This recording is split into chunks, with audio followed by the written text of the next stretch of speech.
এখানে আমরা যেটুকুনি দেখেছি, আমরা বাজারে এলাম আজকে শুক্রবার, এমনিতে আমাদের ঘুষিকাটা বাজার, আমাদের বাজারটা ঘুষিকাটা, গ্রামটা কুলটি লক গেট। আজকের শুক্রবারে বাজার, এই সোমবারের বাজার আজকের, সেই ক্ষেত্রে আজকে একটা লোকের সমাগম আছে।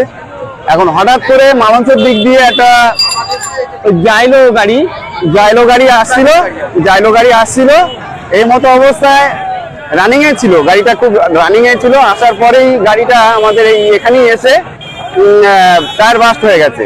টায়ার বাস্ট হওয়ার পরেই মোটামুটি প্রথমে একটা অটো মারার পরে তারপরে টোটো মেরে দুটো বাইকে মারে, তাতে করে 6 জন ইনজিওর হয়েছে। একজনের অবস্থা খুবই আশঙ্কাজনক, এবং যে গাড়ির ড্রাইভার ছিল, গাড়ির ড্রাইভারেরও অবস্থা খুবই খারাপ। এই মতো অবস্থায় তাদের এখান থেকে আমাদের মিনাখা গ্রামীণ স্বাস্থ্য কেন্দ্র সেখানে নিয়ে যাওয়া হয়েছে, এবং আমাদের কুলটি যে লাউগাছি বিট হাউস পুলিশ এসে সেখানে যে আমাদের এখানে সমস্যাটা ছিল, যানজট হয়েছিল, তারা এসে সেখানে যানজটটা সরিয়েছে। এই অবস্থা।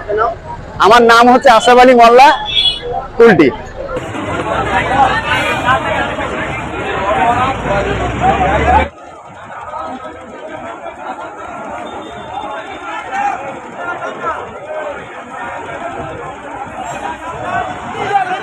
गाड़ी